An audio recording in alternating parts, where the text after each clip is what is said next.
నమస్కారం సత్యవాణి మ్యామ్. నమస్కారం రోజా.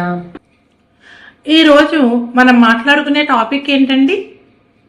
వ్యర్థ సంభాషణలు. వ్యర్థ సంభాషణలు.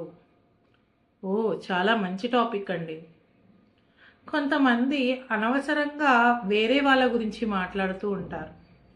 నిజమే, మనం వచ్చి మన పనేదో మనం చేసుకుని మన గమ్యస్థానాలకి వెళ్ళిపోయినా, మన ఇంట్లో మనం ఉండే వాళ్ళమైతే మన పని మనం చేసుకున్నా చాలా మంచిదండి. అనవసరమైన విషయాల్లో నిజంగానే మనం దూరకూడదు. ఇవన్నీ వ్యర్థ సంభాషణకి దారితీస్తాయి కదండి.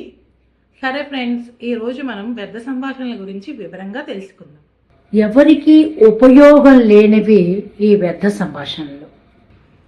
అవునండి, ప్రతిరోజు మనం సుఖం పైన ఒక 25% ఏమన్నా ఉపయోగకరమైన మాటలు మాట్లాడతామేమో, మిగిలినవన్నీ కూడా మాట్లాడేవి వ్యర్థ సంభాషణలే.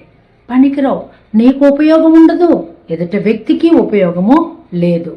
మనకు కావలసిన పనులకి సంబంధించిన పరిధిని దాటి అనవసరమైన విషయాలను మాట్లాడుతున్నాం మనం. ఎన్నెన్నో.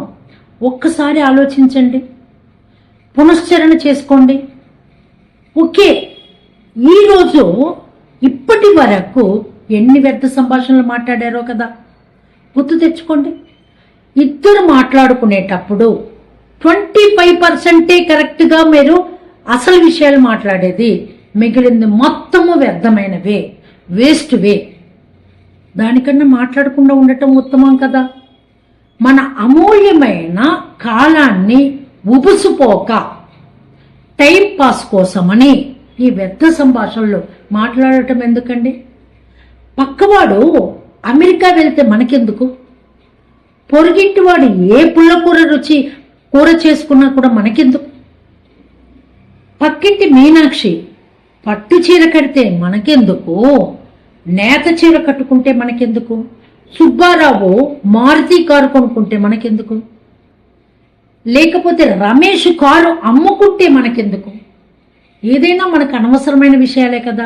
ఈ విషయాలన్నీ కూడా మన బుర్రలో ఒక చెత్తలాగా పేర్చుకొని పోతున్నాయి. అత్యవసరమైన పనులను వదిలేస్తున్నాం మనం.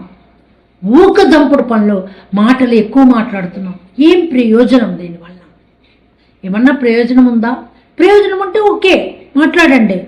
దానికి బదులుగా ఎవరికన్నా హెల్ప్ చేయండి, లేకపోతే రామనామం చేయండి, పుణ్యమన్నా వస్తుంది. పుణ్యం కోసం రామనామం చేయి, ఒకరికి సహాయం చేయి. అంతేకాని ఎదుటివారికి కుశల ప్రశ్నలు వేయటం వరకు ఓకే, కానీ ఎదుటివాడి దగ్గర పనికి రాని మాటలు మాత్రం పొరపాటును కూడా మీ నోట దొరలరాదు.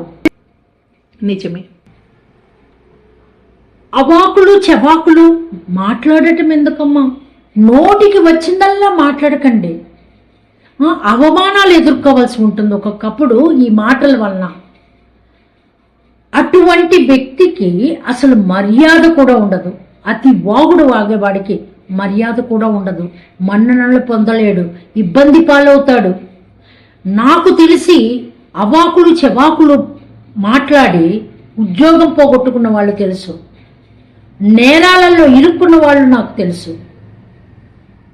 మనకు అసలు తెలియనిది మాట్లాడకండి. మాట్లాడకుండా ఉండటం అంత శ్రేయస్కరం ఇంకొకటి లేదు. నోరు మంచిదైతే ఊరు మంచిదవుతుంది అంటారు కదా. కాబట్టి అవసరమైన మాటనే మాట్లాడండి. అది నీకు కానీ ఎదుటి వ్యక్తికి కానీ ఉపయోగకరమైనదే మాట్లాడండి. ఉబుసుపోక పుకార్లు పుట్టించటం, అపోహలు కలగజేయటం, అలజడిని రేకెత్తించటం, వేరేవి సృష్టించటం, ఈ విధంగా సమాజానికి హాని తలపెట్టడం, ఇలాంటివి చెయ్యవద్దు. మీకేమన్నా అలాంటివి ఉంటే కనుక, అపోహ అని తెలిస్తే కనుక మిగిలిన వాళ్ళకి తెలియపరచండి. మీకు ఏమీ తెలియకపోతే మౌనంగా ఉండటం అంత ఉత్తమం ఇంకొకటి లేదు. ఎక్కడో ఏదో బాంబు పెట్టారని అలజడి రేకెత్తిస్తారు. అందరూ జనాలు అటు ఇటు పరిగెత్తుతుంటే మీరు ఆనందపడతారు. ఎదుటి వాడి బాధలోనూ, ఎదుటివాడి హడావిడిలోనూ, ఎదుటివాడు కష్టంలోనూ ఆనందం వెతుక్కోవటం ఎంతవరకు కరెక్టో ఆలోచించండి. కాబట్టి ఇటువంటి వాటికి స్వస్తి పలుకుదామా? సర్వే జన సుఖినో భవంతు. స్వస్తి. ధన్యవాదాలు సత్యవాణి మ్యామ్.